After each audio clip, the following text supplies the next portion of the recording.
Ako po si Miss Winnie. Samahan po ninyo ko sa kakaibang kwentong ito. Kuya Popoy, tapos na po ba kayong maglikpit na mga kailangan nating dalhin? Malapit na tong matapos. Konting hintay na lang, Nora. Sige po kuya, nakapagwalis na at nakapaghugas naman na po ako ng pinggan, kaya pwede na po tayong umalis kagad pagkatapos niyo pong mag-ayos ng gamit.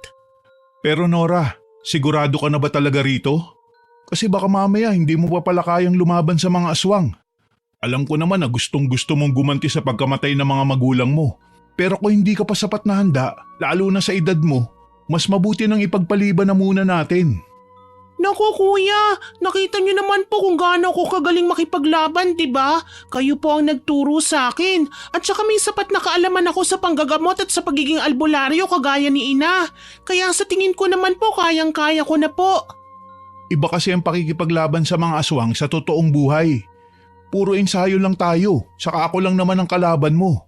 Paano kung makakita ka ng totoong aswang tapos matakot ka bigla? Sus, kayang-kaya ko na po yan, kuya. Maniwala po kayo sa akin. Hindi po kayo magsisisi na isasama niyo ako sa laban mo sa manananggal na yan. Walang takbuhan o kaya iyakan kapag nakakita ka na talaga ng totoong aswang, ha? Wala talaga. O siya, sige. Patapos na ako rito sa inaayos ko eh. Ang gawin mo, kunin mo na ang mga gamit mo sa loob ng kwarto mo at saka lumabas ka na. Hintayin mo na lang ako sa motor natin dun sa labas. Sige po, kuya. Masaya kong kinuha ang mga gamit ko sa aking kwarto. Pagkatapos ay lumabas na kagad ako ng bahay namin para maghintay sa motorsiklo ni Kuya Popoy. Ito ang unang araw na sasabak ako sa laban sa isang totoong aswang. 3 taon kasi ang nakalipas simula nang mamatay ang mga magulang namin dahil sa pagpatay ng grupo ng aswang. Nagpasya na akong sumama sa panunugis ni Kuya Popoy ng mga aswang. Sigurado naman ako na kaya ko dahil 7 taong gulang pa lamang ako ay nakikita ko na kung paano makipaglaban ng mga magulang ko pati na rin ang mga miyembro ng pamilya namin. Nakita ko kung paano manggamot ang aking ina at kung paano naman kumilos ang aking ama. Pero sa totoo lang, hindi pa talaga ako nakakakita ng aswang. Si Kuya Popoy nga lang ang nagturo sa akin kung paano ang makipaglaban at kung ano ang mga gamit na kailangan pangontra sa kanila. Ilang saglit pa nga ay lumabas na rin si Kuya Popoy, dala ang mga gamit namin. Bukod pa yun sa gamit na dala ko dahil ang sabi niya ay aabutin daw kami ng ilang araw sa baryo na pupuntahan namin. Oh, kumapit ka ng maigi ha. Baka mamaya malaglag ka. Kapit na po ako, kuya. Naku, excited ka pa ha. Huwag kang iiyak kapag nakakita ka ng pangit na aswang ha.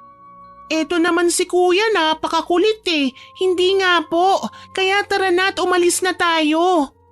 O sige, ihanda mo na ang sarili mo. Habang umaandar ang motorsiklo, nagkwentuhan kami ni Kuya Popoy tungkol sa mga dapat at hindi dapat kong gawin.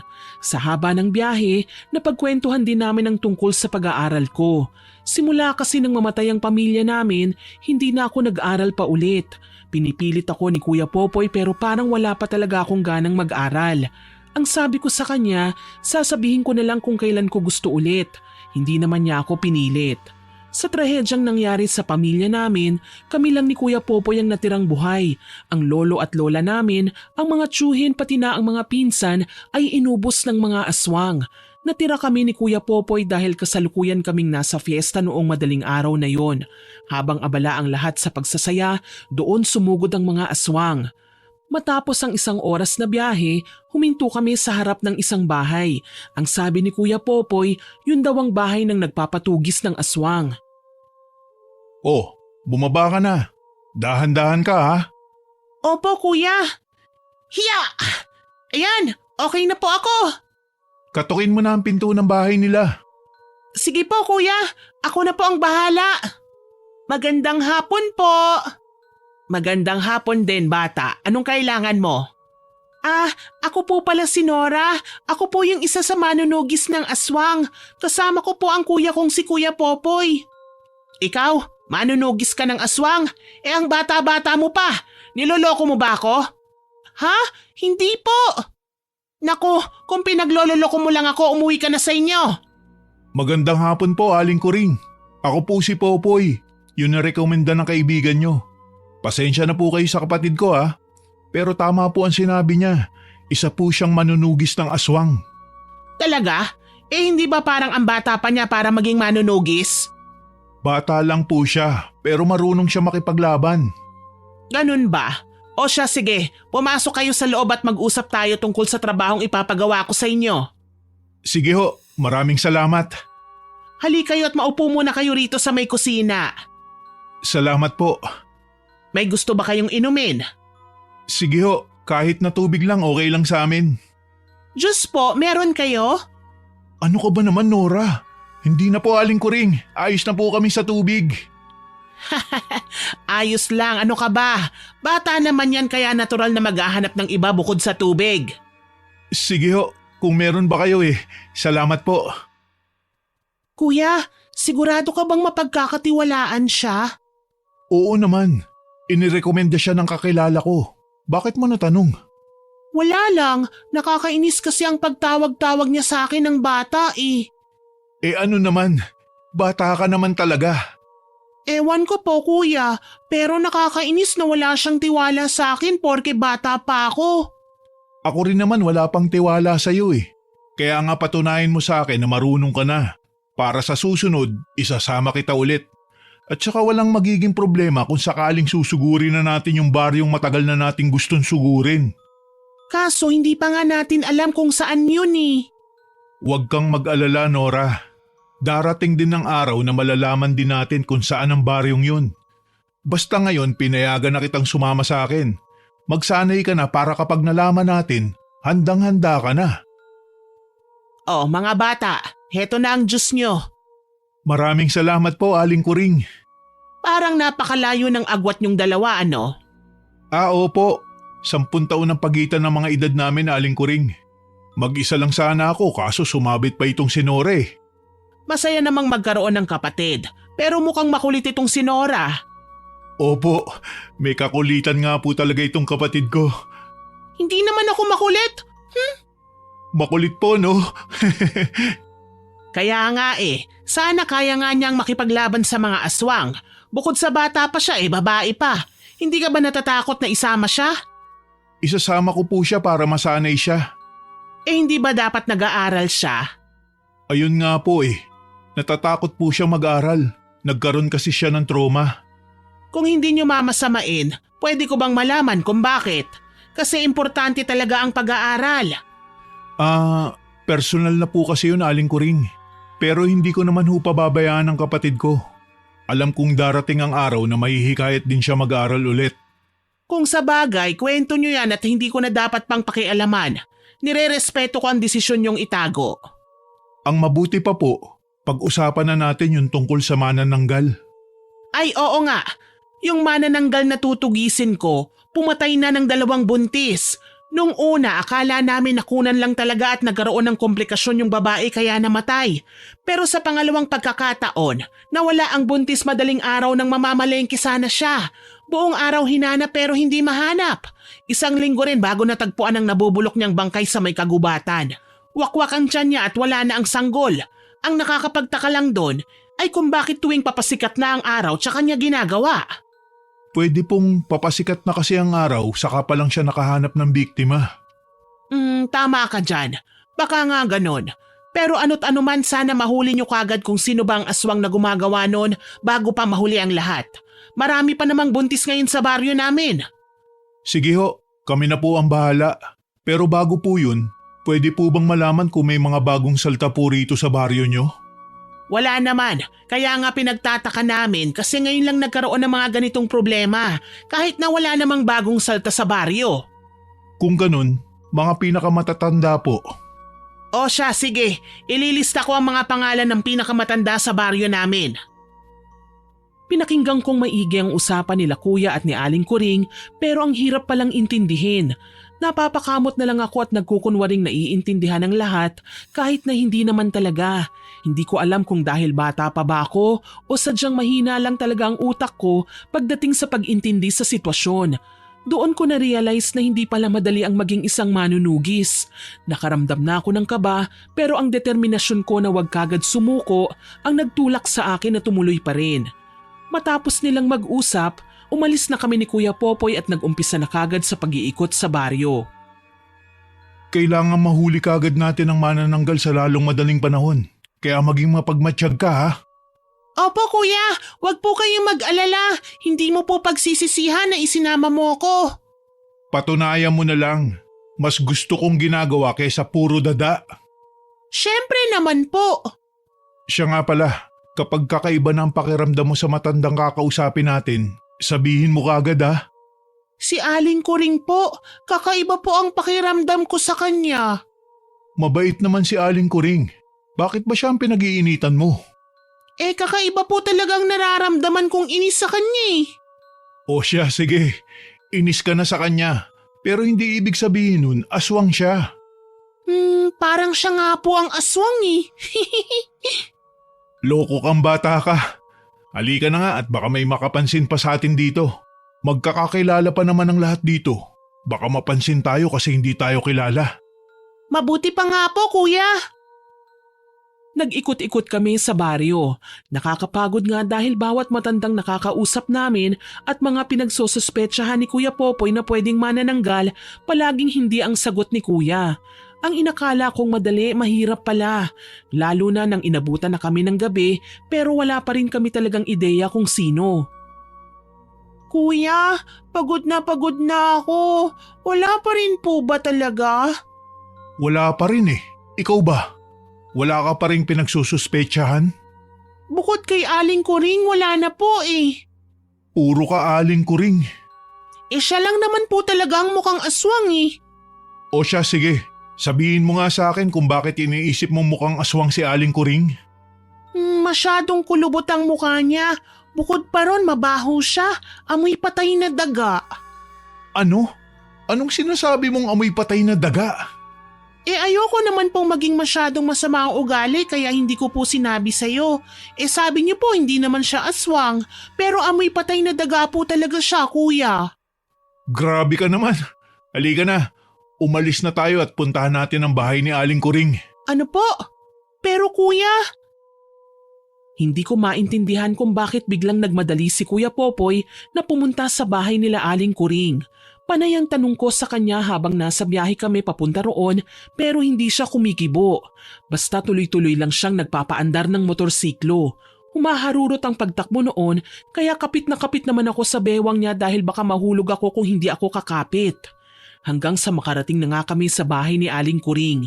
Pero hindi kami huminto sa harap ng bahay nila, kundi sa likod ng bahay. Kuya, bakit dito po tayo huminto? Akala ko po ba pupuntahan natin si Aling Kuring? Mukhang tama nga ang kutob mo sa simula pa lang, Nora. Ano po? Naaswang si Aling Kuring? Oo, kaya humanda ka at huhuli natin siya. Pero paano po yun nangyari, Kuya Popoy? Di ba siya nga ang nagpapatugi sa aswang? Siya nga, para siguro hindi siya mapagbintangan. Teka nga, bakit ngayon ikaw naman ang hindi naniniwala? Kasi ayaw mo naman pong maniwala sa akin kanina eh. Pagkatapos ngayon parang nabaligtad na po tayo. Basta Nora, tara na at pumasok na tayo sa loob. Pero paano po tayo papasok? Nandito tayo sa likod bahay. Aakyat tayo dyan sa may bakod. Hala, hindi kaya tayo madisgrasya niyan, kuya? Natatakot ka ba? Hindi po ba't naman po ako matatakot? O di tara na kung hindi ka naman pala natatakot. Sumimangot ako at tumingin sa mataas na bakod sa likod ng bahay ni Aling Kuring. Kung para kay Kuya Popoy mababa lang yun, para sa akin mataas ang bakod. Ako ang pinauna niyang umakyat sa pader pero hindi muna ako bumaba roon. Hinintay ko siyang umakyat din at tumalon pababa bago niya ako sinalo. Takot na takot nga ako noon pero pilit ko lang pinapatibay ang loob ko para ipakita kay Kuya na malakas ako. At saka kailangan kong pagdaanan ng lahat ng ito para masanay ako sa paparating na mangyayari sa amin ni Kuya. Habang naglalakad ng mabilis pero tahimik patungo sa bahay ni Aling Kuring, sobrang bilis ng kabog ng dibdib ko. Ramdam ko ang magkahalong kaba at takot sa posibleng makita ng mga mata ko. At nang tuluyan na nga naming makita si Aling Kuring, hindi na nga nagkamali si Kuya. Sa loob ng kanyang kwarto, may kinakain siyang laman ng isang sanggol sa loob ng isang garapon. Walang yakang aswang ka! Sinubukan mo pa akong linlangin! Lintik, paano nyo nalaman? May ginamit ka man na kung anong proteksyon laban sa akin. Hindi yun tumalab sa kapatid kong isang albularya. Kaya ngayon, tapos na ang kasamaang ginagawa mo. Hindi mo ako basta-basta mapapatay! Nora, saluhin mo tong bag at kumuha ka ng panglaban mo. Sige po, Kuya Popoy! Kaagad na init siya sa akin ni Kuya Popoy ang backpack na suot niya at saka siya sumugod sa manananggal. Habang pilit pang nagpapalit anyo si Aling Kuring, sinugod na siya ng suntok ni Kuya Popoy. Ako naman ay nagbukas na ng backpack. Naglalabanan na sila. Namimili pa ako ng pwede kong gamitin. Yung malakas at komportable kong gamitin. Diyos ko, Nora! Ano pa bang hinahanap mo dyan? Bilisan mo! Hindi kaya to ng walang panglaban! Heto na po, Kuya! Teka lang po! Bilisan mo! Ito ang bagay sa akin! Nakangiti kong inilabas ang tirador na nasa loob ng bag ni Kuya. Pagkatapos ay kumuha ako ng bawang. Yun ang ginamit kong bala. Pagkatapos ay tinutok ko na yun sa manananggal na si Aling Kuring. Unti-unti nang nagbago ang kanyang itsura. Nagkaroon na rin siya ng pakpak pero hindi pa nahahati ang kanyang katawan. Kuya Popoy! Tumabi ka! Ako na po! Anong? Diyos ko! Sa dami ng pwedeng gamitin, yan pa talaga? Watch and learn! Piyong! May sound effect pa akong nalalaman ng tirahin ko ng bawang si Aling Kuring. Tumama yun sa noo niya kaya kaagad siyang tumumba sa sahig habang umuusok ang kanyang noo. Gulat na gulat ang mukha ni Kuya habang ako ay kumukuha na naman ng bagong bala na bawang. Nang makaporma, agad ko na namang tinira ng bawang si Aling Kuring. Tumama naman yun sa ilong niya. Nadisporma na ang mukha niya dahil nalulusaw yun sa tuwing tatamaan ko ng bawang. Ano ka ngayon? Bata lang pala ang kakaya sa'yo. Yung batang minalit mo kanina. Wag niyo akong patayin! Ano ka, batas? Para hindi ka namin patayin? Asa ka? Kapag pinatay niyo ako, hindi niyo na malalaman kung saan naninirahan ang pamatay sa mga magulang niyo! Anong sinasabi mo? Alam ko ang kwento niyo. Kalat yon sa mga lahi namin. Isang magandang kwento kung saan pinatay ng mga aswang ang buong lahi ng albularyo at manunugis. Ang kwento kung saan nanalo rin sa wakas ang mga aswang. Gago ka! Anong pinagsasabi mo? Sabihin mo sa akin ang mga nalalaman mo. Bakit? Paano ako makakasiguro na hindi niyo ako papatayin kung sasabihin ko? Hindi ka namin papatayin. Nora, huwag ka nang lumaban. Pero Kuya… Sige na, mas importanteng malaman natin kung saan nakatira ang mga aswang na pumatay sa pamilya natin. Ito na ang pagkakataon natin. Paano po kung nagsisinungaling lang siya? Hindi ako nagsisinungaling. Totoo ang sinasabi ko. Totoong alam ko kung nasan sila. Kung ganun, sabihin mo. Sabihin mo sa akin o papatayin kita ngayon din. Paano yan? Natatakot akong magsalita dahil baka patayin mo na nga ako. Sa inis ni Kuya Popoy, sinuntok niya sa mukha si Aling Kuring. Kaagad na nahilo-hilo si Aling Kuring dahil sa ginawa ni Kuya. Hindi pa siya nakontento. Sinenyasan niya ako na ihagis ang bawang sa kanya kaya hinagis ko na rin talaga. Kapag hindi ka nagsalita, ipapasa ko sa bibig mo to at magiging kwento ka na lang talaga. Wag! Oo, sige na, sasabihin ko na. Sabihin mo na. Doon sa pangatlong baryo mula rito sa baryong ito, ang baryo Masangkay. Ha? Huwag mo akong niloloko. At paano magkakaroon ng aswang sa baryong yun? Ilang beses na ako nakarating dun pero walang aswang. Nagtatago sila sa malinis na estado ng baryong yon. Sa loob ng baryo, may liblib na baryo ng mga aswang.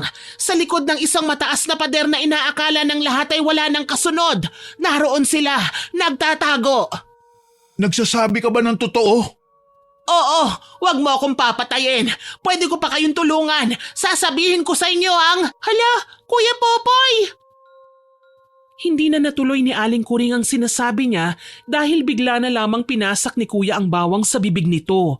Nagulat ako nang umusok ang bibig niya. Tumirik ang mga mata hanggang sa mangisay dahil sa bawang na nakapasak sa kanyang bibig. Hanggang sa tuluyan na nga itong mamatay at naging abo. Nahulog sa sahig ang sisiw niya na kinuha ni Kuya at nilagay sa isang garapon. Hindi ako makapaniwala sa ginawa ng kuya ko. Buong akala ko talaga hindi niya papatayin si Aling Kuring pero hindi siya tumupad sa usapan. Talagang pinatay niya pa rin. Kuya, hindi po ba masama ang hindi tumutupad sa usapan? Kayo po ang nagturo sa akin yan eh. Masama naman talaga.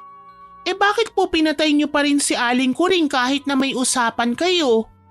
Huwag kang magpapalinlang sa mga aswang, Nora. Hindi ka pwedeng makipagkasundo sa kanila. Ibig sabihin, hindi po kayo naniniwala na sa Baryo Masangkay nga nakatira ang hinahanap nating mga aswang? Naniniwala ako. Kaya nga pinatay ko na siya eh. Sabi niyo po hindi dapat magpalinlang sa kanila. Nora, kapag hinayaan kong buhay ang aswang na yun, marami pa siyang mabibiktima. Ayaw natin makapambiktima pa siya ng ibang tao, hindi ba? Opo. Minsan kailangan talagang ipaliwanag sa'yo ng mas masinsinan bago mo maintindihan. Ewan ko sa yung bata ka. Siyempre, maiintindihan ko ba yun kung hindi mo ipapaliwanag? Ang mabuti pa, umuwi na tayo at paghandaan ang pagpunta natin sa Baryo Masangkay. Mukhang hindi lang isang araw ang ilalagi natin sa Baryo Masangkay. Talaga ho, ganyan din ang sabi mo rito sa baryong to kuya eh. Pero isang araw pa lang po natalo na natin ang manananggal.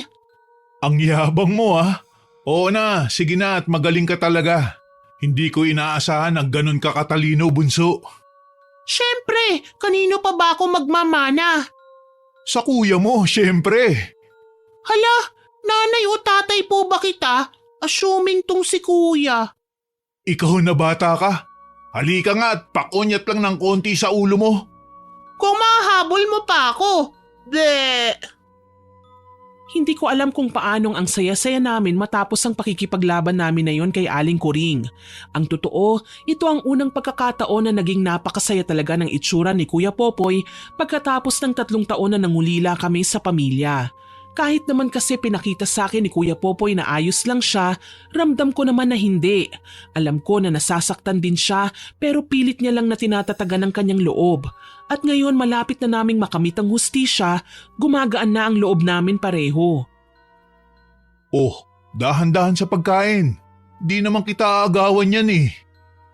Hindi ko po mapigilan kuya. The best po talagang adobong luto mo. Sus! Gutom ka lang talaga dahil pagod tayo sa pakikipaglaban. Sa ibang araw, magrereklamo ka na naman sa mga ulam na lulutuin ko. Paano hindi po ako magrereklamo? Puro dahon po kayang niluluto mo. Araw-araw walang mintis. Ngayon lang nakakain ng adobong baboy. Ano ko, kambing? Diyos ko, ganun ba ang dating sa'yo? Kung sa bagay nung bata pa ako, ganyan din ang reaksyon ko kapag kumakain ng gulay. Pero Nora, kailangan talaga ng sustansya ng katawan mo. Hindi maganda sa katawan ang palaging karne. Hindi maganda? Hindi naman araw-araw. Kahit pagkatapos ng 1 o 2 araw lang, ayos lang po kuya. Huwag naman araw-araw talaga damo. Naku, kumain ka na nga dyan. Dapat pala hindi na kita pinansin. Ang daldal mo eh. Ay, oo nga pala kuya. Kailan po tayo pupunta sa Baryo Masangkay? Kauuwi lang natin sa bahay. Yan na agad ang tanong mo. Excited na po kasi ako eh. Alam kong excited ka na. Lalo na at alam mo na rin na kaya mo palang lumaban sa isang aswang. Pero Nora, kailangan pa natin magpahinga ng gusto at saka magsanay para hindi tayo kawawa pagdating dun. Magsasanay na naman, tapos na po tayo ron eh. Hindi natatapos ang kaalaman, Nora. Kailangan natin magdagdag ng kaalaman para mas mahusay tayong lumaban sa araw na yun. Di sige, pero wag na po natin patagalin pa ha. Para sa akin, sapat na po ang 3 taon para hayaan silang magpakasasa sa kasamaang ginagawa nila. Alam ko naman, Nora. Huwag kang mag-alala. Makakamit natin agad ang hustisya. Mabilis lang ang araw. Lintik lang talaga ang walang ganti. Halos mahirapan na akong matulog dahil sa sobrang excitement na nararamdaman ko. Gustong-gusto ko na silang labanan. Gusto kong ipakita sa kanila na hindi nila napatay ang buong pamilya namin at kami ang papatay sa kanila. Pero sa tuwing hindi ako nakakatulog ng maayos, patagal lang ng patagal ang araw na hindi pa kami umaalis para pumunta sa baryo Masangkay. Kuya Popoy, 1 linggo na po tayong nagsasanay at naghahanda eh. Hindi pa po ba ito sapat? Nakakabagot na eh. Sapat na ba ang lakas mo? Nako, sobra-sobra pa po. Ha? Sa tingin ko kulang nga eh. Tingnan mo at panay ang hikab mo. Paano tayo lalaban kung palagi kang inaantok? Sa tingin mo ba matatalo natin sila kung panay naman ang paghikab mo? Ha? Hindi naman po ako humikab ah. Hindi humihikab? Kitang-kita ko nga ang ngalangala mo kanina pagkatapos sasabihin mong hindi ka humihikab. Kasi naman po kuya, sobrang excited na po ako makipaglaban sa mga aswang na pumatay sa pamilya natin. Kaya hindi na po ako makatulog ng maayos. Bakit po ba kasi hindi na lang tayo pumunta kagad? Sawang-sawa na po akong mag-ensayo ng mag-ensayo eh. Nora, hindi natin alam kung anong klaseng mga aswang ba ang sumagupa sa buong pamilya natin. Mga batikang albularyo at manunugis na sila tatay pero nagawa pa rin silang patayin. Paano pa kaya tayong hindi pa batikan? Baguhan lang tayo. 3 taon pa lang akong tumutugis ng mga aswang na ako lang mag-isa habang ikaw, masyado ka pang bata. Ano sa tingin mo ang mangyayari sa atin dalawa kung hindi tayo lubos na handa? Siguradong mapapatay tayo kaagad at hindi na makakaganti. Alam mo naman pala eh. Kaya nga wag nang matigas ang ulo mo. Ang kailangan natin pahinga at galingan ang taktika natin. Hindi man tayo mas magaling sa lakas, dapat gamitan natin sila ng utak at plano. Sige po kuya, kung ano po ang sa tingin niyong tamang gawin, susunod na lang po ako. Natauhan ako sa lahat ng mga sinabi ni Kuya Popoy. Hindi ko kasi siya talaga lubos na maintindihan nung una, pero nung sinabi niya ang lahat ng yun, natuto akong pag-isipan na muna ang mga ginagawa niya bago ko magreklamo. Ang lahat ng ginagawa ni Kuya Popoy ay para sa ikabubuti naming dalawa. Yun ang alam ko, kaya kailangang sumunod ako sa kanya.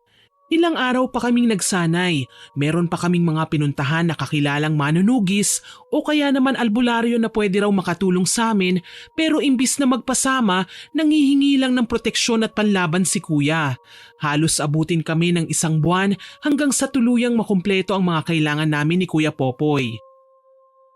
Kuya, mukhang normal na baryo lang po rito, no? Normal na tao lang naman talaga mga narito. Po, pero ang sabi ni Aling Kuring… Ang sabi niya, nakatago sa baryong to ang baryo ng mga aswang. Makailang beses na ako napadayo sa baryong to dahil may mga kaibigan ako rito. Ito ang pinaka hindi pinupugaran ng mga aswang sa buong bayan natin. Kaya nga nabigla ako nang sabihin ng manananggal na yun na dito naglulungga yung mga aswang na hinahanap natin eh. Nasaan kaya sila, no? Yan ang aalamin natin. Pupuntahan muna natin ang kaibigan ko rito. Si Kapidring. Pero kuya, sa tingin ko wag mo na lang ipaalam sa kaibigan mong tungkol sa mga aswang na nagtatago rito sa baryo nila. Ha? Pero bakit naman? Kasi baka matagal na rin nilang alam na may mga aswang dito. Hindi natin alam, baka alam ng buong baryong ito ang tungkol sa kanila at tinatago lang nila. Oo nga no. Bakit hindi ko kagad naisip yan? Ang talino mo talaga, Nora. Siyempre, ako pa po ba? Magaling ka talaga maghinala sa tao eh. Aray! Aray! Ano ka ba? Hindi ka tumitingin sa dinadaanan mo. Ay, pasensya na miss. Hindi kita nakita eh. Sa susunod, mag-focus ka sa nilalakaran mo. Ang sungit mo naman. Nag-uusap kasi kami nitong kapatid ko tapos… Ewan ko sa'yo. Ang sungit naman ni ate, di naman kagandahan. Hayaan mo na. Baka may regla lang. Baka nga po kuya. Nakapagpasya si Kuya Popoy na mangupahan kami sa baryo Masangkay. Sa ganoong paraan, makakapagmanman kami sa paligid. Malalaman namin kung saan ang lungga ng mga aswang na kailangan namin tuntunin. Pero ang hirap palang maghanap ng mauupahan. Kaya walang ibang pagpipilian si Kuya Popoy kundi ang humingi na lang talaga ng tulong sa kaibigan niyang si Kapedring na sinabi kong wag niyang pagkatiwalaan. Tao po! May tao po ba? Popoy, anong ginagawa mo rito? At kasama mo pa ang kapatid mo? Teka, Kapatid mo ba yan o anak mo? Ay, opo, kapatid ko po siya. Wala pa naman po akong anak. Ah, pasensya ka na ha. Ang layo kasi ng pagitan ng edad ninyo. Siya nga pala. Pasok kayo. Sige ho, Kapedring. Maraming salamat. Maupo muna kayo rito. Siya nga pala. Anong dahilan at nandito kayo? Ano po kasi, kakapalang ko na mukha ko. Ang totoo niyan, may trabaho kasi ko rito sa kalapit na baryo. Kaya lang matagal-tagal na trabaho kaya kailangan kong manatili sa malapit. Hihingi sana po ako ng tulong. Baka may alam po kayong malapit na tirahan pwede naming upahan dito. Kasi walang nagpapaupa rito sa inyo eh. Oo. Bihira lang talaga nagpapaupa sa baryong ito. Pero wag kayong mag-alala. May maliit akong kwarto dun sa labas. Kwarto yun dati ng anak ko at ng asawa niya nung bagong mag-asawa pa lamang sila. Lumipat na sila sa Maynila kaya wala ng tao roon. Pwede kayong pansamantalang mamalagi doon. Ay talaga ho? Naku, maraming salamat po ha. Pasensya na po kayo at biglaan. Hindi man lang ako nakapagsabi bago kami pumunta rito. Walang problema. Sino-sino ba magtutulungan kundi tayo-tayo lang din naman? Siya nga pala. Ano bang trabaho yung tatrabahuhin mo? Pagtugis ba ng aswang? Hindi po eh. Isang construction ng bahay. Kailangan ko kasi ng pera ngayon kaya hindi muna ako tumatanggap ng pagtugis ng aswang. Alam mo naman na bilang manunugis, hindi naman po tayo kumikita eh. Sa bagay, tama ka. O siya, sige. Ilan linggo ba kayo ritong mananatili? Kahit mga 1 o 2 linggo lang ho. Kung magkapera na po ako, hayaan niyo po at mag-aabot ako sa inyo. Ay, walang problema. Kahit wag na, para sa inyo yan ang kapatid mo. Salamat ho, Kapedring, pero magbibigay po ako. Siya nga pala, kumain na ba kayo? Taman-tama at maghahapunan na. Nakapagluto na ako ng hapunan ko. Naparami nga ang luto ko. Mamimigay sana ako sa kapitbahay pero kaya pala naparami ang luto ko ay dahil darating kayo. Tamang-tama nga ho. Makikikain na rin po kami ha. Tulad nung unang beses na nakita ko si Aling Kuring, nakaramdam din ako ng kakaiba rito kay Kapedring. Pero hindi kagaya ni Aling Kuring na amoy patay na daga. Wala naman akong naaamoy na kakaiba kay Kapedring bukod sa amoy langis na panghaplas ng mga matatanda. Hindi ko alam kung anong nararamdaman ko pero ipinagsawalang bahala ko na lang yun dahil baka masyado lang akong OA kung mag-isip.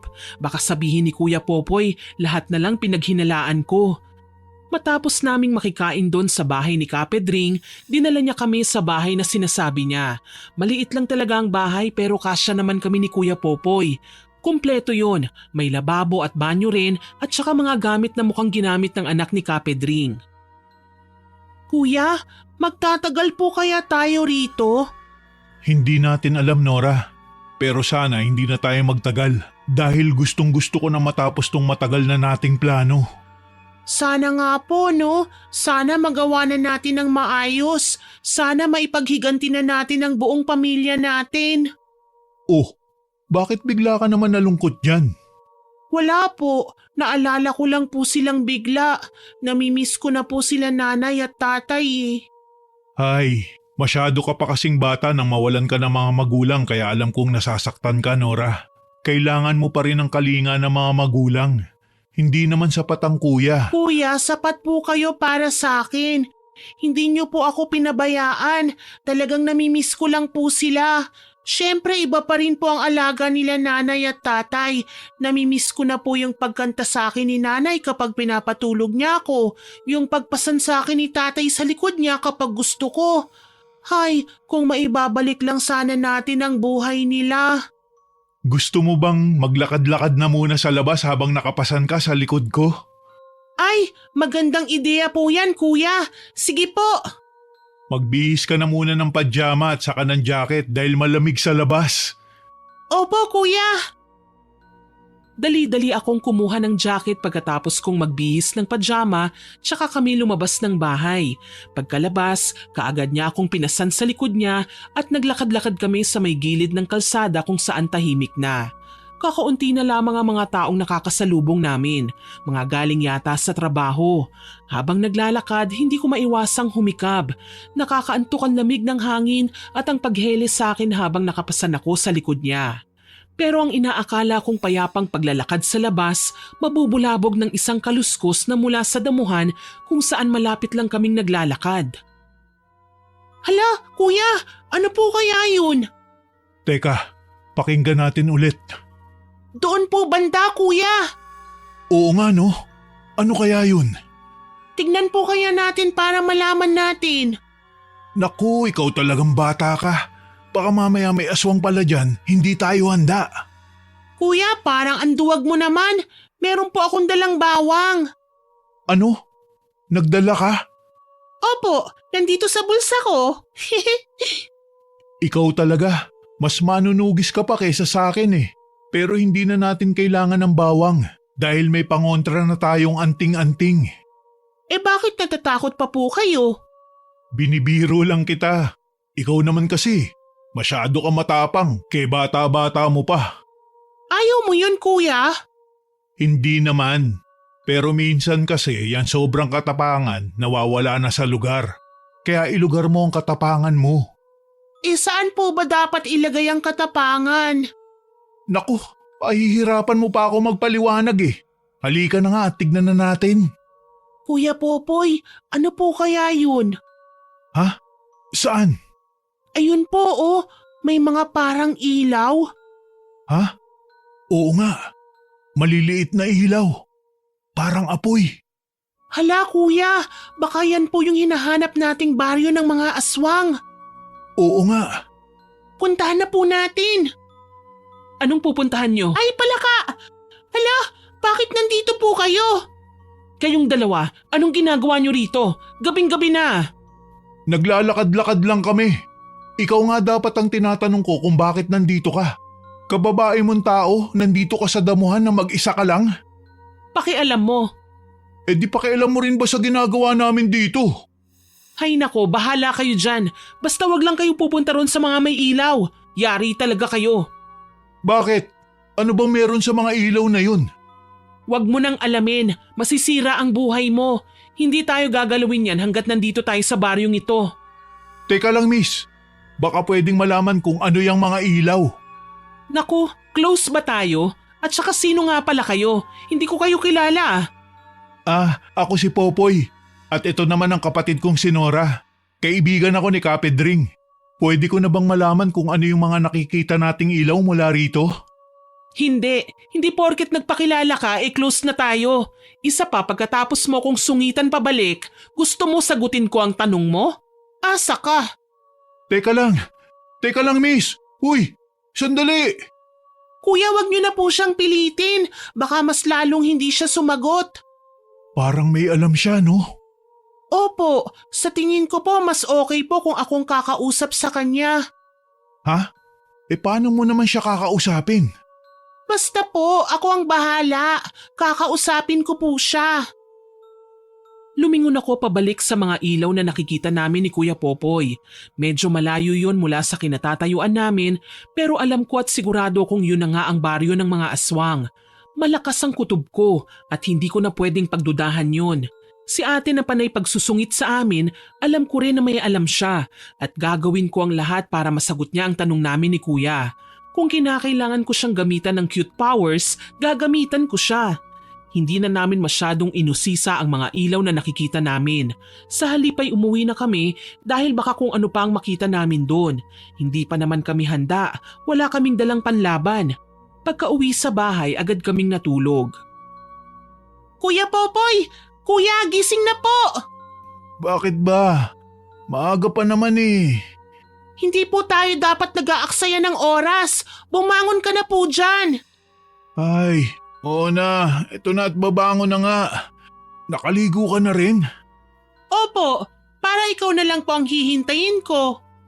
Grabe ang pagka-excited mo ha. Hindi pa naman natin alam kung saan nakatira yung babae. Madali lang naman pong alamin kung saan nakatira yun eh. Ang sabihin lang po natin, yung babaeng mataray na parang palaging may regla. Naku, ikaw talagang bata ka. Sige na nga, Maliligo na ako para makaalis na tayo. Hihintayin ko lang po kayo rito, kuya. Makalabas nga muna. Matagal pa namang maligo yun si kuya. Ay, Kapedring! Nagulat po ako sa inyo ah. Pasensya ka na, Iha. Siya nga pala, ang kuya mo.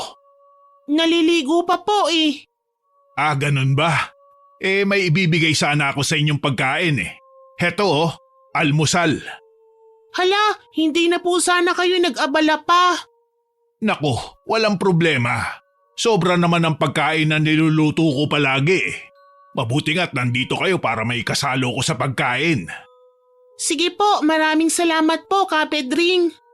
Siya nga pala, pwede ba akong magtanong, Iha? Nagtatanong na naman po kayo eh.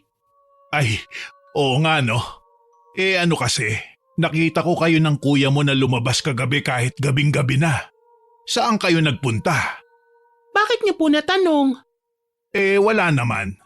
Kasi gabing-gabi na. Delikado na ang daanan kapag ganong oras. Alam nyo naman siguro yun dahil mga manunugis kayo. Alam naman po namin, Kapedring. Na-miss ko lang po kasi naipasan ako sa likod ng tatay ko po. Kaya ayun, nagpapasan po ako kay kuya. Ah, ganun ba? Sa susunod, wag na kayong lumabas ng ganong oras dahil hindi nyo alam ang pwede nyong makasalubong. Sige po, Kapedring. Huwag po kayong mag-alala. Kung lalabas man po kami, may pangontra naman po kami.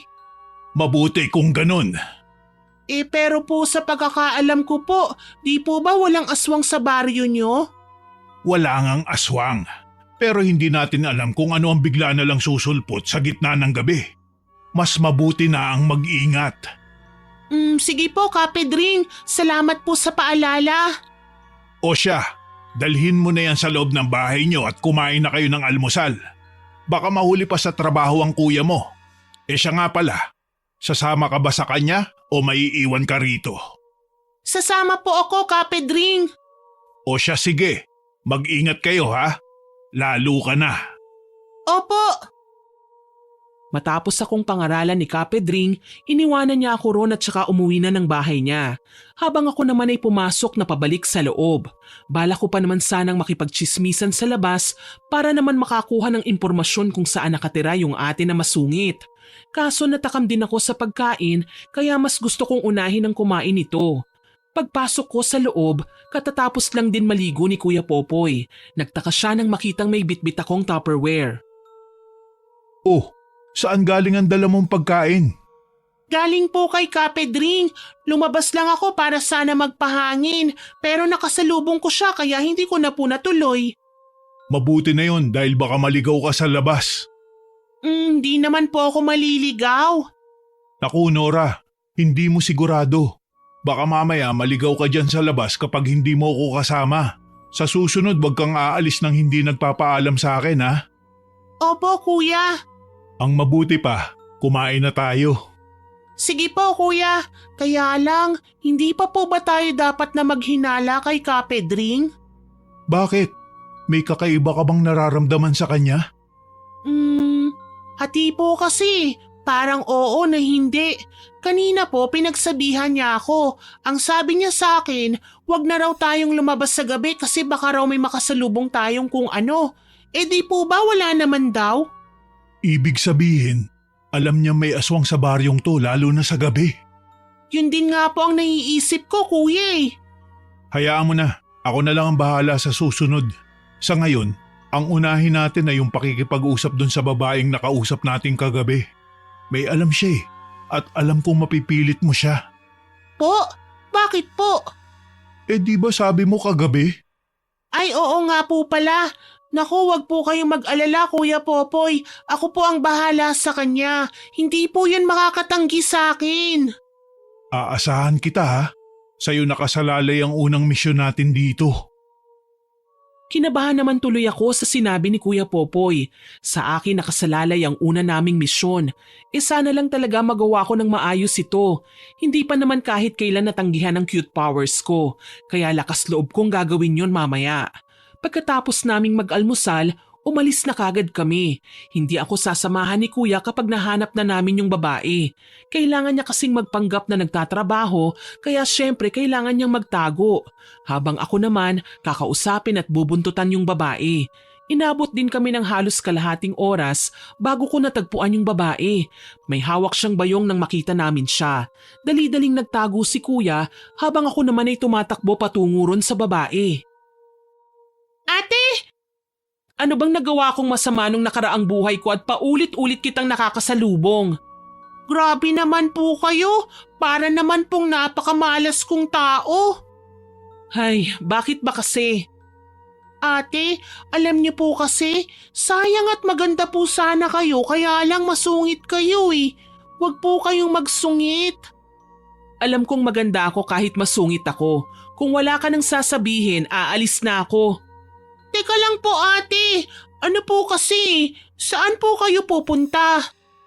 Bakit? Susundan mo ko? Opo. Naku po, Diyos ko, wag mo na akong susundan. Sige na po ate. Wala po kasi ang kuya ko nagtrabaho po eh. Wala po akong kasama. Ang kakilala ko lang po rito ay si Kapedring na kaibigan po ni kuya. Tapos kayo po. Kakilala? Kailan pa tayo naging magkakilala? Kahapon po. Grabe naman po kayo. May amnesia po ba kayo at nakalimutan nyo na po kagad? Nako, nasasayang ang oras ko sa yung bata ka eh. Kailangan ko pang mamalengke. Bahala ka na nga dyan. Sasama po ako ate ha? Sumama ka, bahala ka. Alam mo po ate, ang tahimik po sa baryo na ito no? Oo, tahimik talaga rito. Ikaw lang ang madaldal. Ay, sorry naman po. Hindi ko po maiwasan. Napapanis po kasi ang laway ko kapag ang kuya ko lang ang kausap ko eh. Tahimik po kasi siya eh. Ano ba kasing ginagawa niyo rito? May trabaho po si kuya sa kalapit na baryo, kaya pansamantala lang po kaming nakikitira sa bahay ni Kapedring. Ganun ba? Yang si Kapedring, alam niyo ba ang ginagawa niyan? Ano pong ginagawa?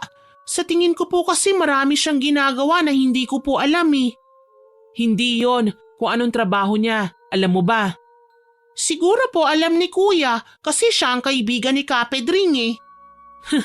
Siguro nga alam ng kuya mo, pero may bagay pa siyang sigurado kung hindi niya alam.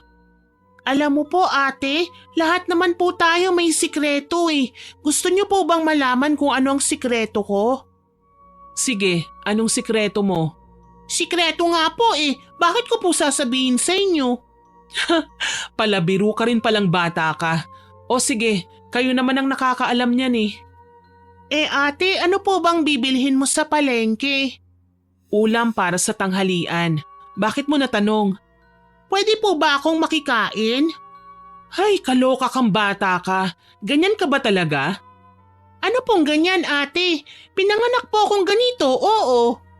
Ang ibig kong sabihin, kahit hindi mo kilala sinasamahan mo at gusto mo pang makikain ha?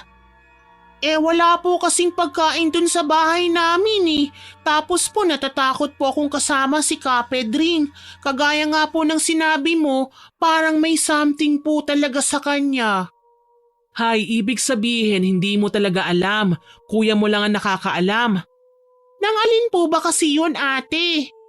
Hay, sa bagay, hindi nga naman talaga ipapaalam sa isang bata ang mga ganong klasing bagay. O siya, sige, kumain ka na sa bahay mamaya. Lola ko lang naman ang naroon eh.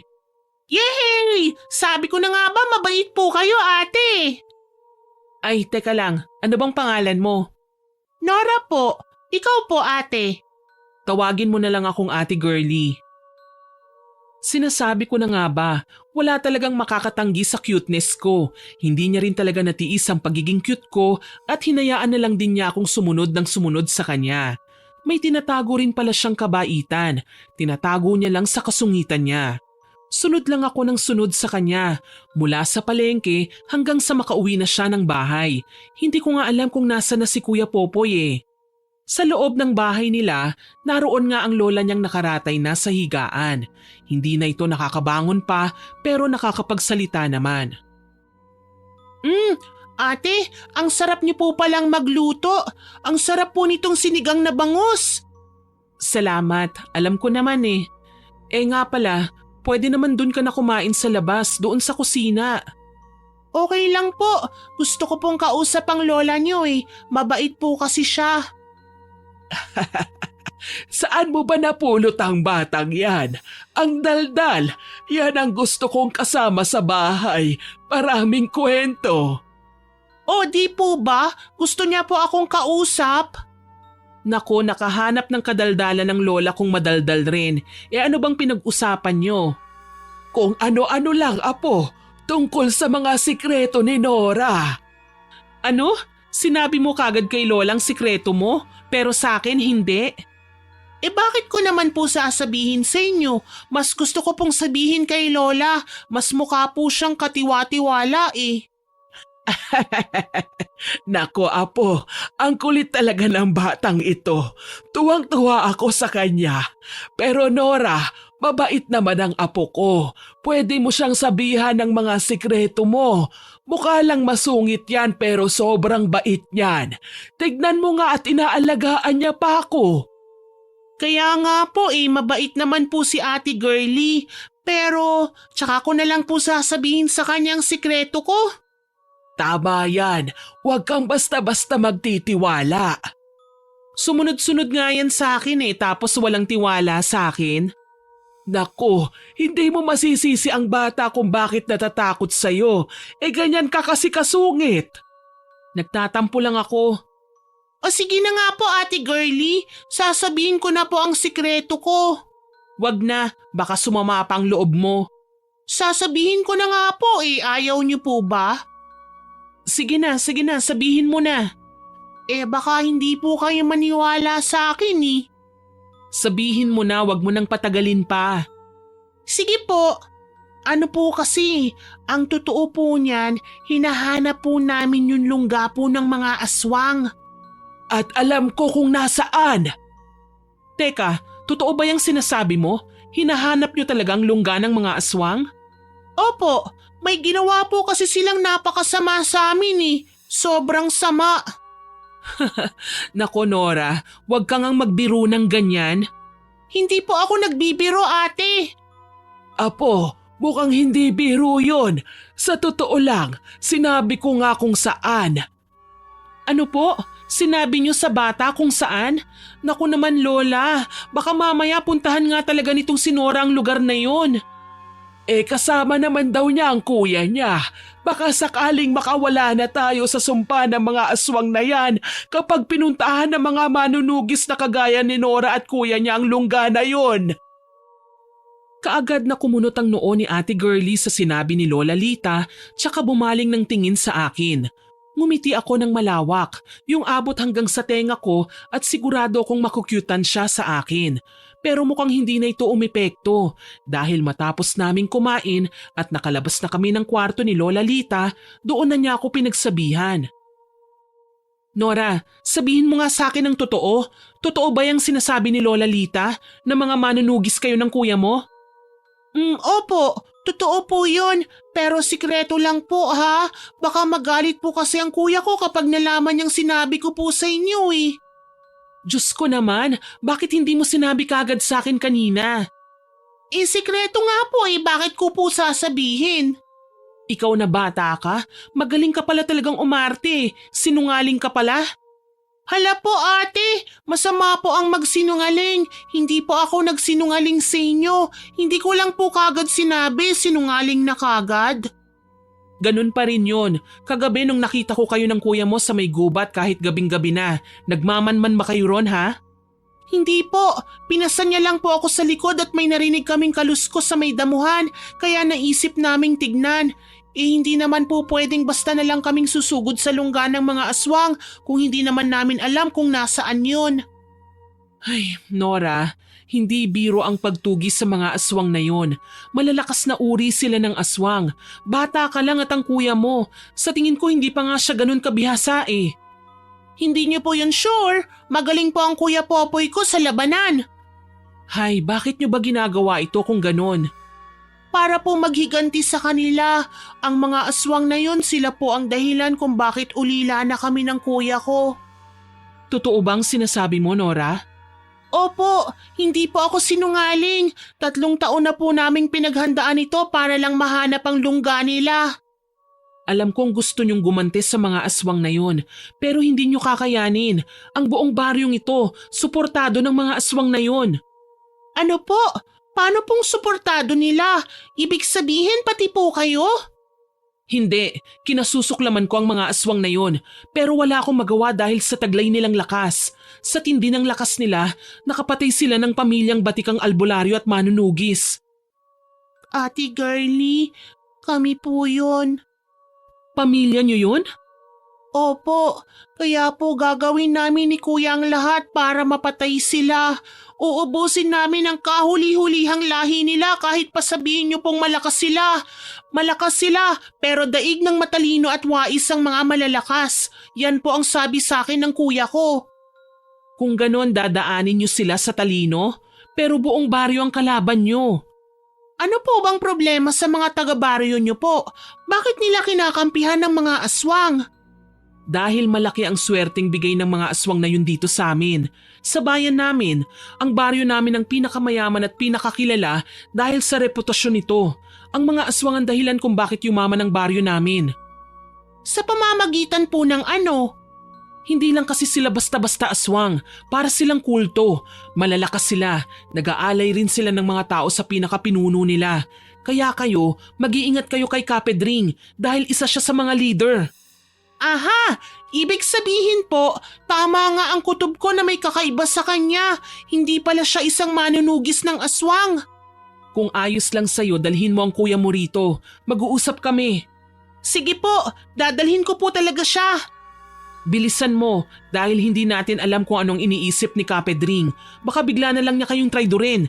Ihahatid na kita kung nasa ng kuya mo.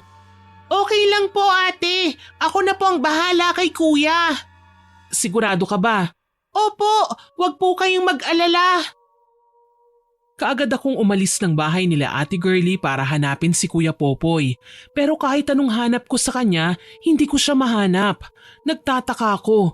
Ang usapan kasi namin ay susunod siya sa akin para malaman niya kung ligtas pa ba ako. Pero wala na naman siya. Nagtaka man, imbis na hanapin siya ng hanapin, dumiretso ko sa bahay nila Kapedring. Dumiretso ko sa maliit na bahay kung saan kami namamalagi. Pero imbis na makita ko siya roon, ang naabutan ko ay ang tahimik na kwarto. Nasaan kaya si Kuya Popoy? Hinahanap mo ang kapatid mo? Ay! Kapedring! Opo, nakita niyo po ba si Kuya? Hindi ba pumunta kayo sa trabaho niya? Kaya bakit hinahanap mo siya rito? Ah, hindi ko po alam eh. Basta bigla na lang po siyang nawala sa may trabaho niya eh. At nagawa mong umuwi ng mag-isa galing sa kabilang baryo? Oh, bakit bigla ka yatang natahimik? Wala ka na bang maidahilan sa akin? Ah, nasan po ang kuya ko? Oh, bakit tinatanong mo ko? Malay ko ba? Wag na po kayong magkaila. Alam niyo po kung nasaan ang kuya ko. Gusto mong malaman kung nasan siya, di ba? Pwes halika, sumama ka sa akin. Hindi po! Wag po! Hindi na ako nakapalag nang bigla na lamang akong damputin ni Kapedring. Sinubukan kong pumalag. Kumawag-kawag ako para lang makawala sa pagkakahawak niya pero hindi ko magawa. Pakiramdam ko ay napakalakas niya.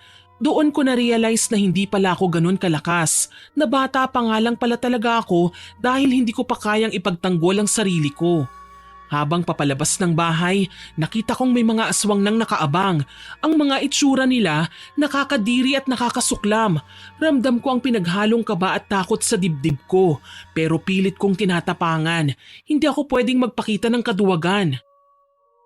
Wag po! Bitiwan niyo po ako! Bitiwan niyo ako, Kapedring! Eh di ba gusto mong makita ang kuya mo? O ayan! Ayan ang kuya mo! Kuya! Nora! Kapedring! Huwag niyong sasaktan ang kapatid ko! Gawin niyo na ang gusto niyong gawin sa akin! Huwag lang sa kanya! At sino ka para utusan kami, ha? Nilinlang mo ko, Popoy! Akala ko pa naman ay magkaibigan tayo! Hindi kita nilinlang. Hindi lang kita pinagkatiwalaan ng gusto dahil yun ang sabi ng aking kapatid. At mukhang tama nga talaga ang kutob ni Nora. Tama nga may kahinahinala sa'yo. Ha? Bakit ba gustong-gusto mo pang mahanap ang pumatay sa pamilya nyo? Wala naman na kayong magagawa kapag nahanap nyo eh. Hindi nyo na mabubuhay pa ang mga namatay na. Kaya dapat magpatawad na lang kayo. Ikaw kaya ang pinatayan ng pamilya. Sa tingin mo ba kaya mo magpatawad? Popoy, Diyos nga nagpapatawad eh. Wala kayong Diyos. Mga demonyo kayo. Naku, ang dami mo pansatsat. Ang mabuti pa, mga aswang, dalhin nyo na mga to sa baryo nyo para may maiaalay uli kayo sa pinuno nyo. Siguradong may pamfiesta na naman kayo. O heto, unahin nyo na ang bata. Kuya! Ayoko po! Kuya! Wala na akong magawa kundi ang umiyak. Nawala ang lahat ng tapang na nasa katawan ko dahil sa sobrang takot. Pakiramdam ko wala na kaming magagawa. Ang lahat kasi ng plano namin ay pumalpak nang dahil lang sa isang pagkakamali. Habang bitbit kami ng mga aswang, nanonood lang ang mga tao sa paligid. Lahat sila ay parang mga demonyong nakatingin sa amin. Nakangisi at masaya dahil may nahuli na naman silang tao. Pero ang mas kinabahala ko ay nang makita ko si Ate Girlie na nakatayo mula sa malayo. Pasensya ka na, Nora. Akala ko matatapos na ang matagal na natin pinapangarap na pagganti sa mga aswang. Pero mukhang tayo ang nayari. Mukhang imbis na makaganti, susunod tayo kay nanay at tatay. Kuya Popoy, ang bilis niyo naman pong sumuko. Ano pa bang magagawa natin? Nakagapos na tayo rito sa labas at sa napakalaking puno pa. Ang daming mga nakapaligid sa ating mga aswang. Paano pa tayo makakatakas? Di po ba ang sabi mo, daig ng madiskarte at matalino ang mga malalakas? Oo nga, pero sa sitwasyong to, may magagawa pa ba tayo? Kuya Popoy, gusto niyo po bang itakwil tayo ng pamilya natin na nasa langit na dahil hindi man lang tayo lumaban? Ano naman po ang mukhang ihaharap natin sa kanila? Mag-isip ka, kuya. Ngayon natin gamitin ang talino natin. Ay, oo nga. O siya, sige. May naiisip ka bang paraan?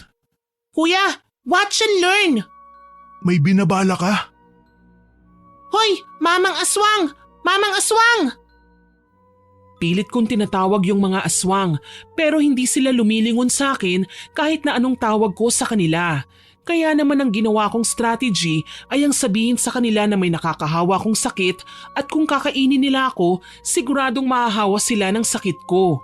Pero wala pa rin, hindi yun umubra. Watch and learn pala ha? Ano ka ngayon? Hay nako kuya, baka naman mga bingi ang mga aswang na yan. Ano pa bang inaasahan mo? Pangit na, mga bingi pa. Noong sabihin yun ni Kuya Popoy, sabay-sabay na lumingon ang mga pangit na aswang. Mukhang nakuha na namin ang atensyon nila. Hindi naman pala sila bingi, pero mukhang mga magagalitin nga lang. Nagulat ako nang bigla silang suminghal sa amin na para bang mga asong galit na galit. Paano na yan ngayon? Parang galit na sila oh. Hayaan mo na lang po silang magalit. Hindi naman po nila tayo sasaktan eh. Ano ba talaga ang plano mo? Ang guluhin po sila, kuya. Ano? Hindi kaagad naintindihan ni Kuya Popoy ang ibig kong sabihin basta't kinausap ko ng kinausap ang mga aswang. Ininis ko sila hanggang sa abot ng makakaya ko. Hanggang sa sinabihan na sila ni Kapedring na alisin na kami sa pagkakatali sa puno. Kuya Popoy, kapag bilang ko ng 3 ha? Anong gagawin? Ikaw na po ang bahala. Ano? 1, 2, takbo! Saktong pagkaalis ng aswang ng pagkakatali ko sa puno, tumakbo na kagad ako. Kung kanina ay halos mawalan na ako ng pag-asa nang dahil sa isang kidlat ay nabuhayan ako ng loob na magpatuloy sa laban. At dahil nga bata ako, maliksi akong nakatakbo mula sa kanila habang si Kuya Popoy ay nahirapan dahil nakatali ang mga kamay niya. Ang ginamit niya na lamang sa paglaban ay ang mga paa niya. Nang muntik na siyang mahuli muli ng mga aswang, kumuha ko ng bato at pinagbabato yung mga aswang. Kahit nakatali ang mga kamay ko, nagawa ko silang mahagisan ng bato. Hoy mga aswang! Ako ang habulin niyo! Ang tatangan nyo namang mga aswang kayo! Bata lang yan! Habulin nyo! Hindi nila ako mahahabol! Ble ble ble ble ble!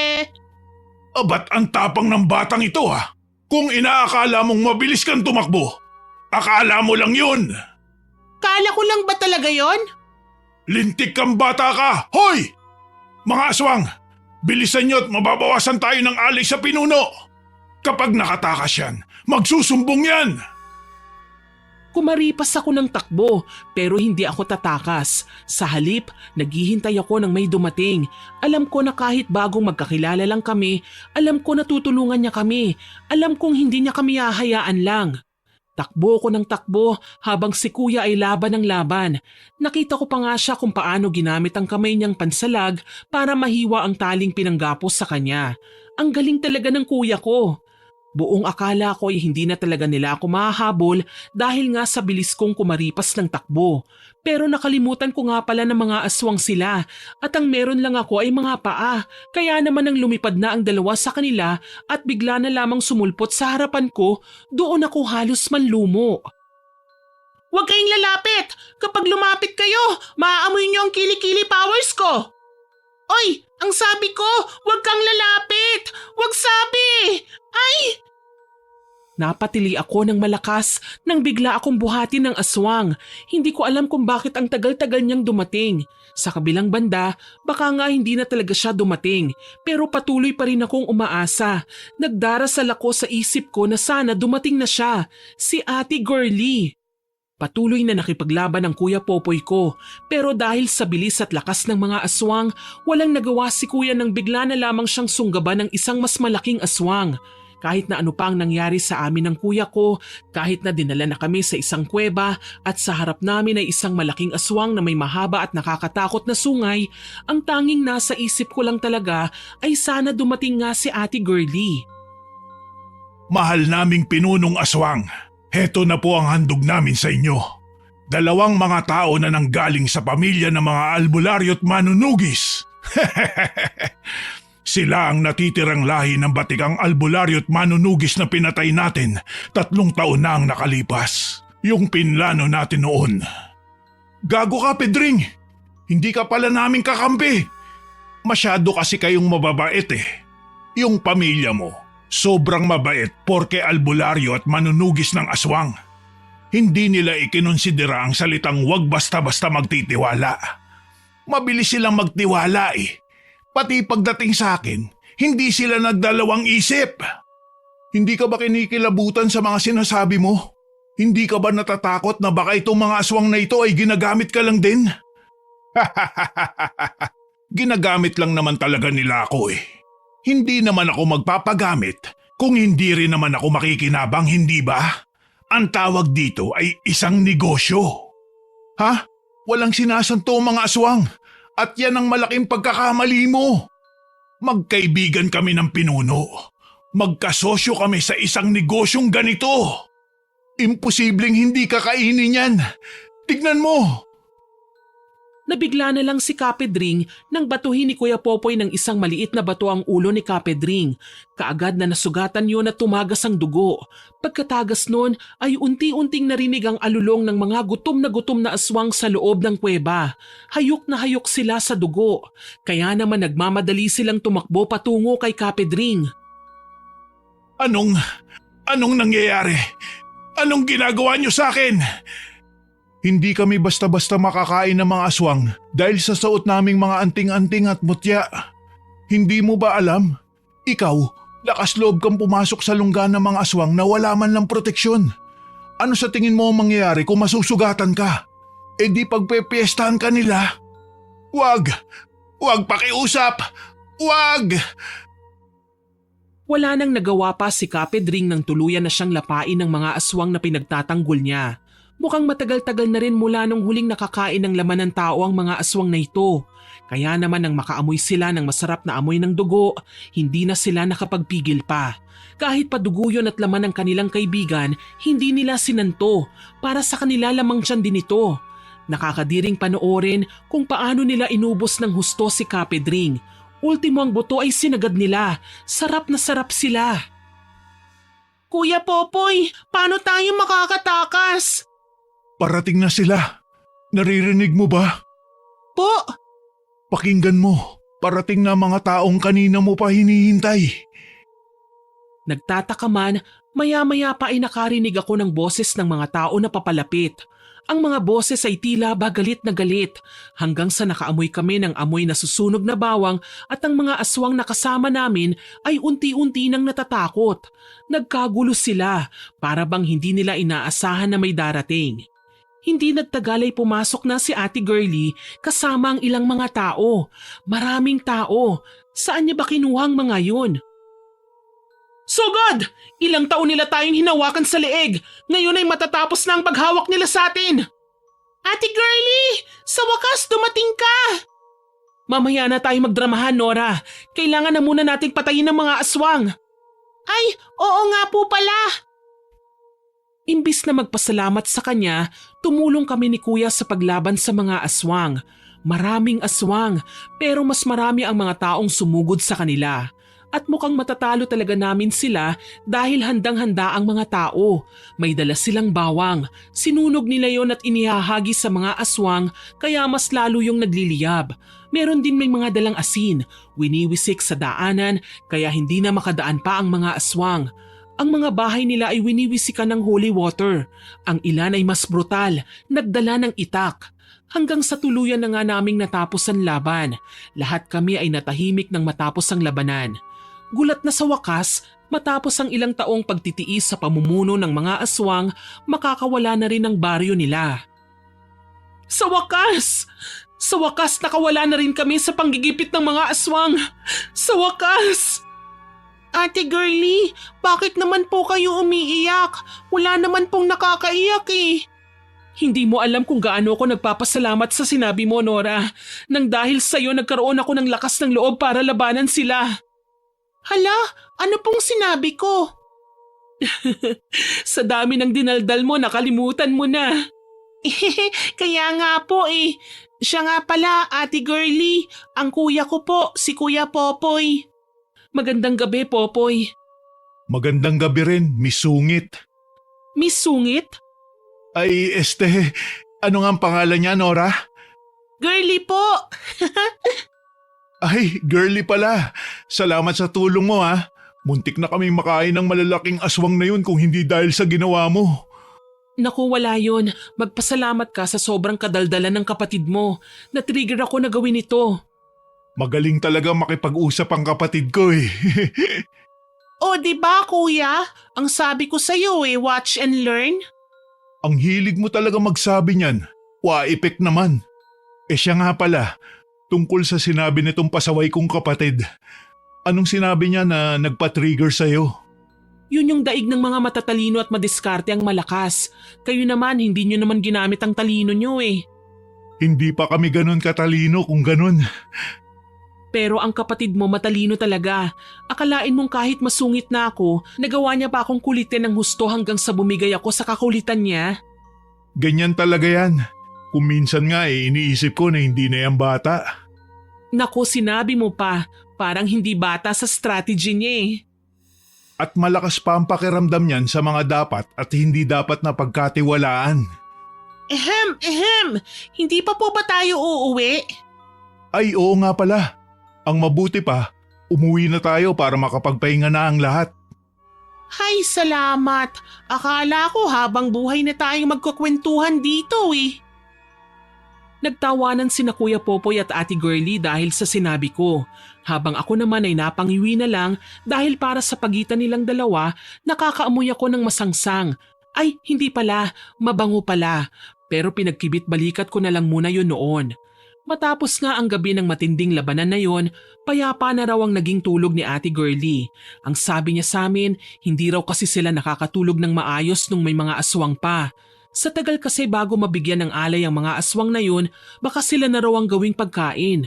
Sa kabila ng maraming may gusto sa mga aswang na nagbibigay sa kanila ng kanilang kahilingan, maraming may ayaw na rin sa kanila. Ang ilan nga ay umaalis na sa baryo nila, pero ang ilan ay walang magawa kundi ang manatili dahil wala namang sapat na pera para umalis. Nora, gumising ka na. Umaga na oh. Kuya, pwede po bang 5 minuto pa? Naku Nora, anong oras na? Mauhuli ka na sa klase mo. Kuya naman saglit lang po. Hindi pwedeng palagi ka na lang late sa school. Sana hindi ka na lang pala pumasok kung ganun. Ito na nga, babangon na po. Teka, bakit ka bagong ligo? Hindi ka naman po naliligo ng ganito kaaga. May pupuntahan pa kasi ko Ikaw, bakit ba tinatanong mo ko kung naligo ako? Bawal na bang maligo? Sus, kahit umaalis ka po ng maaga, hindi ka naman naliligo Bakit ba? Gusto ko Tsaka, nagpabango pa kayo Aba, kakaiba na po yan Anong sinasabi mong kakaiba dyan? Tigil-tigilan mo nga ako, Nora ha? Bumangon ka na dyan at mahuhuli ka na sa klase mo. Saan po muna kayo pupunta, kuya? Sa kaibigan ko. Sinong kaibigan po? Si Ate Girlie po ba? Ay, ikaw na bata ka ha? Kung ano-anong sinasabi mo dyan ha? Hala, wala naman po akong sinabi kundi si Ate Girlie lang At kung kay girlie nga, ano naman? Ay, Anong ai ka dyan? Maligo ka na nga. kayo na ni Ate Girlie no? Uy, hindi no? Liars go to hell po, kuya. Ano? Hindi pa. Wow, ang ibig pong sabihin nun, nililigawan niyo na po siya? Oo na. Yay! Yun na nga bang sinasabi ko Yes, magiging ate ko na talaga si Ate Girlie.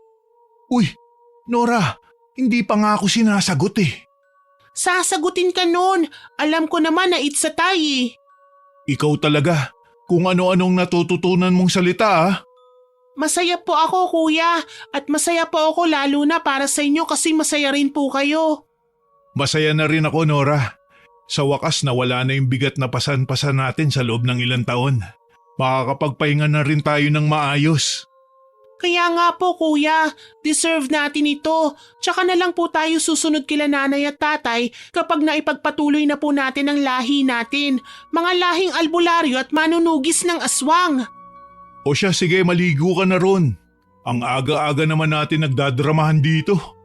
Bilisan mo, amoy laway ka na Ikaw nga po kahit na nag-toothbrush ka na, ang baho pa rin Anong, totoo ba? Totoong mabaho? Opo, kuya. Sobrang baho po. Amoy bagang. Wala naman Ikaw talaga, ang lakas ng trip mo no? Joke lang po.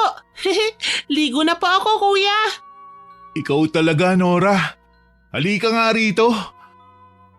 Happy ang ending ng kwento namin ni Kuya Popoy. Ay, hindi pa pala. Hindi pala happy kaagad kasi marami pa namang kaming pagsubok na mararanasan. Mahirap magsanay bilang isang albularya lalo na kung wala namang nagtuturo sa'yo. At saka nahihirapan din kami sa mismong agos ng buhay. Sa ngayon ay 2 dekada na po ang nakalipas. Si Kuya Popoy at Ate Girlie ay nagkatuluyan at nagkaroon sila ng 10 anak. Opo, ganun sila kasipag sa paggawa ng anak, habang ako ay nagkaroon pa lamang ng kasintahan. Hanggang dito na lamang po. Babalitaan na lang po namin kayo sa mga susunod naming pakikipagsapalaran. Sana po ay nagustuhan nyo ang kwentong ito, pero hindi pa po tayo tapos dahil oras na para sa ating shoutout. Shoutout po kay Annalyn Potestas at sa mga office mates niya na sina SV, Ronel, Gerald, Jenjen, Debbie at Hassan. Kay Miss Maymay Hernandez, hello po ma'am. Kay Juvian at Laarni from UAE. Kay Miss Ruth Chua at sa mga kasamahan niya dyan sa Cavite, happy listening po. Kay Sir Richard Alan Magayones at sa Magayones family at Reynaldo Bingo Rama from Cavite. Kay Sir Tamano Pansod, kay Mangyan Vlog, kay Lily Pino, kay Miss Leia Sumayang at sa mga office mates niya na sina Hana, Leia, Jelly, Lisa May, Ma'am Leanne at Ma'am MJ. Hello po sa inyo dyan sa Davao. Shoutout din po kay Josephine De Peñosa at sa new subscriber po natin na si Buhay Technician, kay Gemma Jane Gaugano from Guimaras, hello po kay Bebe at kay Bombay Sesgundo, kay Mardy Suzuki, kay Manilyn Gruba, kay Ma'am Catherine Alinsag, kay Ma'am Marieta Yoto, kay Ma'am Raquel Hasegawa, kay George Ativo, kay Ian Ramirez at Jillian Ramirez, kay Christian Manalo at sa makulit niyang anak na si Saint Gabriel Manalo, kay Jay Landagan, kay Ma'am Merly Fatalia, kay Biyaherong Probinsyano at hello po kay Danilo Dinong Balago na nagustuhan daw po niya ang kwento natin at pati ang boses ko. Salamat po sir. Kay Sir Ronnie Castro na nag-comment sa pinaasang Nobya upload, ang sabi po niya dapat pinatay na raw po ni Agatha ang kaibigan ni Emil dahil sila ang dahilan bakit nawala ang pagmamahal ni Emil. Nagmahal lang daw ng tapat si Agatha at maski siya ay ganun din ang gagawin niya, ang gumanti. Salamat po sir sa pagko-comment. Shoutout din po kay Ma'am Jane Ruiz na lagi raw pong nakikinig dahil magaganda ang kwento natin at hindi nakakasawa. Salamat po ma'am. Kay Rochelle Pantoja from Taytay Rizal, kay Dennis Badiri, kay Ma'am Michelle Adapon, kay Pinky Ko, kay Jessa Jacob, kay Chanchan Amigo, kay Emily Dukusin, kay Elmera Antioquia, kay Freyda Hamig, at sa mga regular listeners po natin na sina Ma'am Mel Santarita, kay JD Bicol na lagi pong nag-heart sa upload natin, kay Ma'am Angelina Ignacio, kay Ma'am Jonah Halog, kay Cherry Mukbang ASMR, kay Normski Channel, kay Sir Jenmer Garcia, kay Tutsi Galulan, kay Ma'am Martina Angdasan, kay Miss Abigail, kay Ma'am Filipina Palsario, at kay Elgin TV Vlog. Maraming salamat po sa mga nakinig at nagkomento sa kwentong ito. Abangan po ninyo ulit ang mga susunod pa nating kwento at huwag kalimutang mag-subscribe, like, share and comment sa upload natin. Asahan ko pa rin po ang inyong walang sawang suporta dahil road to 50k subscribers na po tayo. Hanggang sa muli, ako po si Miss Winnie na nagpapasalamat sa inyong pakikinig.